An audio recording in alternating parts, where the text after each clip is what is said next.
Ingin saya tekankan pada pagi hari ini adalah agar birokrasi utamanya di PLN itu betul-betul Pak Dirut diperhatikan. Jangan sampai ada keluhan lagi seperti tadi juga disampaikan oleh Bapak Yusuf Kalla, negosiasi perizinan itu sampai lebih dari 5 tahun. Sekuat apapun orang ngurus izin negosiasi sampai lebih dari 5 tahun, kecapean di ngurus izin belum bekerja di lapangan. Ya, untungnya Pak Yusuf Kalla dan seluruh manajemen Kalla Group ini tahan banting. Coba kalau enggak, sudah mundur dulu, 5 tahun ngurus nggak rampung. Inilah teguran Presiden Joko Widodo pada PLN. Teguran diberikan setelah adanya laporan perizinan PLTA membutuhkan waktu hingga 5 tahun. Lamanya pengurusan izin pun membuat Presiden berharap kasus serupa tak lagi terulang. Menanggapi teguran Presiden, PLN pun siap lakukan pembenahan.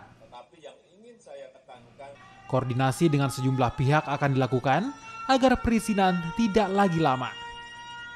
Itu PLN komit menjalankan RUPTL ini secara disiplin. Tentu saja seluruh sumbatan yang dihadapi harus diurai satu persatu. Bisnis proses yang kompleks, yang berbelit, yang rumit, kita bongkar, kita sederhanakan agar program ini bisa berjalan dengan baik.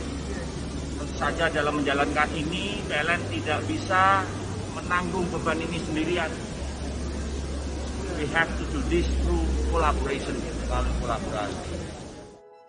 PLTA Poso yang baru diresmikan Presiden Joko Widodo merupakan pembangkit listrik baru.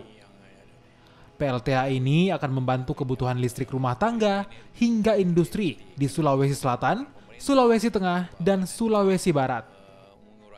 Sampai ke 10 tahun ke depan kita menargetkan sampai dengan 2.000 megawatt yang kita sudah selesaikan. Nah, kami memang berharap dari PLN, dari Pak Darmawan bahwa saya yakin ke depannya adalah jalan yang sangat mulus. Saat ini, kebutuhan energi terbarukan terus alami peningkatan. Kehadiran sumber listrik baru jadi jalan untuk menopang pengembangan perekonomian. Nila Rustam, Kompas TV, Poso, Sulawesi Tengah.